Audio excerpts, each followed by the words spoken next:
Budget पेश किया बिहार में साथियों, आपको जानकर आश्चर्य होगा कि आज भी देश के यशस्वी प्रधानमंत्री नरेंद्र मोदी के नेतृत्व वाली सरकार 2,78,000 करोड़ के बजट में 2 लाख करोड़ से अधिक राशि भारत की सरकार, नरेंद्र मोदी की सरकार बिहार के विकास के लिए देने का काम करेगी। और आगे के दिनों में भी हम लोगों ने आग्रह किया यशस्वी प्रधानमंत्री जी से, गृह मंत्री जी से, आदरणीय वित्त मंत्री जी से आग्रह किया कि हमको मदद चाहिए। बिहार राज्य गरीब है, यहाँ इंडिया की सरकार है, डबल इंजन की सरकार है, आदरणीय नीतीश कुमार जी के नेतृत्व में हम यहाँ सरकार चलाए। हम लोगों ने आग्रह किया कि यहाँ अधिक से अधिक राशि देकर, हमको अतिरिक्त राशि देकर बिहार के विकास के सपनों को पूरा करने में पूरी तरह एनडीए की डबल इंजन की सरकार काम करने का काम करे। साथियों, हम लोगों ने बहुत चीजों को आगे बढ़ाया। आप सोचिए, दुनिया में हम सोचते थे कि इकोनॉमी होगी, अर्थव्यवस्था की चर्चा लेफ्टिस्ट करते थे, कांग्रेस पार्टी के लोग करते थे, लेकिन हम चर्चा कम करते थे। हम स्वदेशी की बात करते थे, लेकिन आज दुनिया के ग्लोबल वर्ल्ड में हमारा पहुंच गया, हमारा भाग पहुंच गया। जब तक नरेंद्र मोदी की सरकार नहीं आई थी साथियों, लोग कहते थे इकोनॉमिक्स प्राइम मिनिस्टर देश में है, यदि ये हट जाएगी तो देश की इकोनॉमी क्या हो, देश का वर्ल्ड का जो पूरी तरह व्यवस्था है पूरे दुनिया में, जो भारत की घाट है वो कैसे रहे। आज देखिए साथियों, दुनिया में डंका बज रहा है और सिर्फ मोदी दुनिया में होता है साथियों। आज दुनिया में डंका बज रहा है और आज दुनिया में आप समझिए कि यहाँ के 11वें स्थान पर वर्ल्ड में इकोनॉमी में खड़े थे, आर्थिक व्यवस्था हमारी खराब थी, हमें 11वें स्थान पर थे। और जिस अंग्रेज ने हम पे 200 वर्षों तक राज किया है साथी, उसी अंग्रेज को हराकर हमें 11वें स्थान से 5वें स्थान पर पहुंचने का काम नरेंद्र मोदी की नेतृत्व में किया।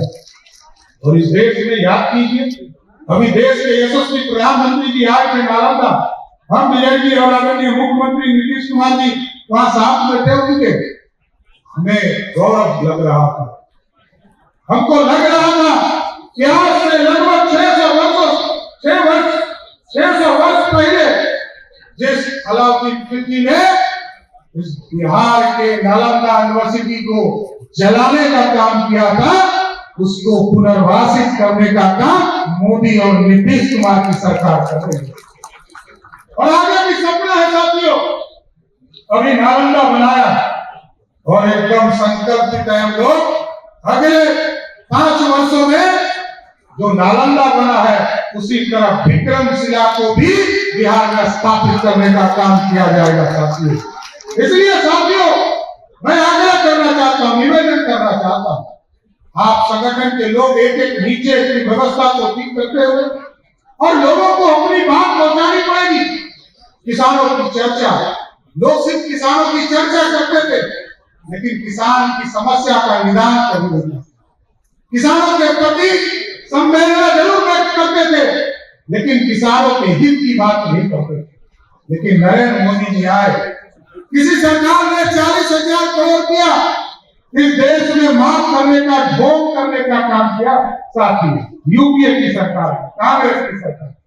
लेकिन नरेंद्र मोदी की सरकार ने पिछले 10 वर्षों में लगभग 3,60,000 करोड़ रुपया देकर सभी किसानों के खाते में 6,000 रुपया पहुंचाने का काम किया साथी। ये है विकास।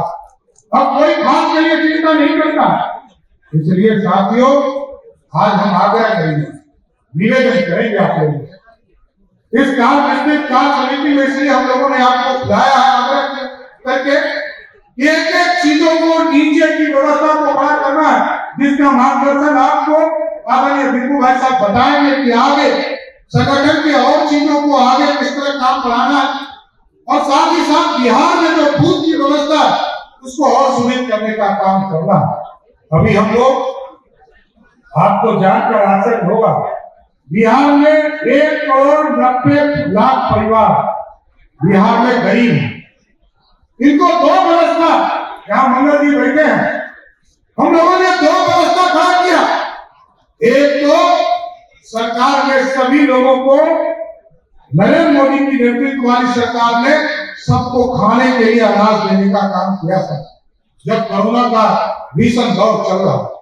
और इसके साथ साथ पिछले 10 वर्षों में आपको जानकर आश्चर्य होगा साथियों कि जितना 70 वर्षों में इस प्रदेश में पक्के मकान नहीं बने, उससे दुगना पक्का मकान 55 लाख पक्के मकान बिहार में देने का काम मोदी सरकार ने तय किया है।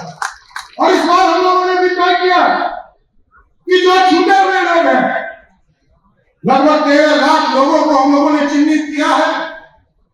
हम लोगों ने बात किया है देश के ग्रामीण विकास मंत्री जी से, वित्त मंत्री जी से, कि हमारे जो 13 लाख परिवार छूटे हैं, जो जिन लोगों को हम लोगों ने चिन्हित किया, इसके बाद भी हम लोग, क्योंकि इस देश में प्रधानमंत्री जी का कमिटमेंट है कि हम 3 करोड़ पक्के मकान इस देश में देने का काम करेंगे। अभी हम लोगों के पास 13 लाख लोगों का लिस्ट तैयार है। हम लोगों ने भी आग्रह किया है कि इसको करने का काम किया, लेकिन हम एक एक कार्यकर्ता से जरूर साथियों से आग्रह करेंगे। यहाँ मंडल अध्यक्ष भी हमारे हैं और जिला के प्रभारी जिला के अध्यक्ष हैं। 3 चीजों को जरूर फोकस कीजिए कि अनाज उनको मिलता है कि नहीं, गरीबों को पक्के मकान है कि नहीं है, और तीसरा जो सबसे आसान है, हम लोगों ने इस प्रदेश के जितने भी लोग हैं जिनको 5 किलो अनाज देने का काम मोदी सरकार कर रही है, उसका 5 लाख का इलाज भी कराने का व्यवस्था कर दिया है। सभी चिन्हित करके हमने युवा मोर्चा के साथियों को आग्रह किया, इसमें लगिए। अभी तक हम लोगों ने 95 लाख लोगों का ही नाम जोड़ने का काम किया था। बीच में मैं स्वास्थ्य मंत्री था, जो मंगल जी ने पिछले दिनों इसकी पूरी व्यवस्था शुरुआत किया। आज लगभग 3 करोड़ लोगों को हम लोगों ने कार्ड दिया है। और आज ही हमने देखा कि एक पूरा विस्तृत एक पेपर में विज्ञापन निकला है कि 18 तारीख से अभियान चलेगा, और आज ही के दिन से यहाँ मंगल जी ने अभियान चलाया है, एक एक गरीब को आयुष्मान भारत कार्ड दिलाइए और 5 लाख तक का इलाज का गारंटी मोदी और नीतीश कुमार जी का देने का काम कीजिए। इसलिए साथियों, हम वो पार्टी नहीं है जो अपने विचारधारा से बदल जाए। कुछ ऐसे लोग हैं इस समाज में जो ये पर्सनल है कि मुस्लिम पर्सनल लोग ट्रिपल तलाक का विरोध करता है, इसलिए हम विरोध करेंगे। लेकिन हमारे यहाँ मानवता की चिंता होती है। भारतीय जनता पार्टी का स्पष्ट मानना है कि मुस्लिम पर्सनल लॉ में इनको भी जोड़ना चाहिए। कि कल तक आप छोड़ते थे कि सिर्फ ट्रिपल तलाक और 50 शादियां करने का अधिकार है। अरे सरिया कानून लाइए। यदि सरिया कानून में ये लिखा है कि जिसने बलात्कार किया उसको ढेला से मार कर पत्थर मार कर उसकी हत्या करना है, और जो छेड़छाड़ी का काम करता है उसके हाथों को काटने का काम करना है, तो आप सरिया कानून पूरी तरह क्यों नहीं लागू करते हो? लागू करना है तो पूरी तरह से लागू करने का काम करो, आधा अधूरा मत करो। हम लोग इसके समर्थक हैं, जिस धर्म में जो लिखा है उसकी पूरी व्यवस्था खड़ा करने का काम करो। हमारे भगवान राम ने तपस्या दिखाने का काम किया। उनके सगे पिता ने कहा कि तुमको वनवास जाना है, तो प्रभु श्री राम ने सहृदय स्वीकार करके 14 साल तक वनवास काटने का काम किया। और भगवान कृष्ण ने यह भी सिखाया, भगवान कृष्ण ने यह भी सिखाया कि अन्याय को नहीं करना है, चाहे वो कितना ही अपना क्यों ना हो, उसके खिलाफ भी लड़ते रहना। ये सारे हमारे धर्मों में उपस्थित है। इसलिए साथियों, हम जरूर आग्रह करेंगे और विस्तार से चीजें आए, लेकिन ये डबल इंजन की सरकार है, सरकार और बिहार में नीतीश कुमार की नेतृत्व वाली सरकार, हम दोनों को चलाने का काम कर रहे हैं। और पूरी तरह बिहार किस तरह स्थापित हो, विकसित भारत बने, बिहार कैसे आगे बढ़े, कैसे बिहार सुंदर हो, इसकी कल्पना भी हम लोगों को लाना है। अभी हम लोगों ने प्लान किया है कि अभी कई एयरपोर्ट हमें खड़े करने हैं। यहाँ संजय जायसवाल जी बैठे हैं, ये रक्सौल की लगातार लड़ाई लड़ते रहे। रक्सौल हो, मुजफ्फरपुर हो, गोपालगंज हो, भागलपुर है, ये उड़ान योजना में हम लोगों ने स्वीकृत करने का काम किया है। और इसके बाद भी चाहे वो सहरसा हो, चाहे वो बेगूसराय हो, मुंगेर हो, या टिहरी हो, या रांची हो, इसको भी राज्य सरकार अपने फंड से इस एयरपोर्ट को भी निर्माण कराने का काम करेगी साथियों। ये पूरी व्यवस्था खड़ा करने का काम करेगी। और इसी तरह डबल इंजन की सरकार में अभी तक अर्बन पॉलिसी के तहत हम लोग नहीं कर पाए थे। हम लोगों ने अभी 2-3 चीजों पर फोकस किया है, चाहे वो अर्बन ट्रांसपोर्टेशन में मेट्रो की कल्पना हो। 2014 में हम लोगों ने इसकी नींव रखी थी, जब देश के यशस्वी प्रधानमंत्री नरेंद्र मोदी जी आए थे, तो हम लोगों ने इसकी शुरुआत की। और आपको जानकर आश्चर्य होगा साथियों कि अभी तक देश में मात्र 7 शहरों में, 5 शहरों में मेट्रो हुआ करता था 2014 में। आज देश के 20 शहरों में मेट्रो का काम चल रहा है और 7 में मेट्रो दौड़ रहा है। यह नरेंद्र मोदी जी का विजन स्पष्ट तौर पर।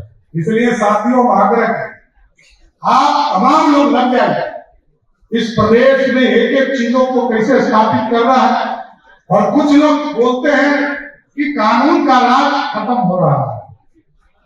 अरे उनको तो नैतिक अधिकार ही नहीं है।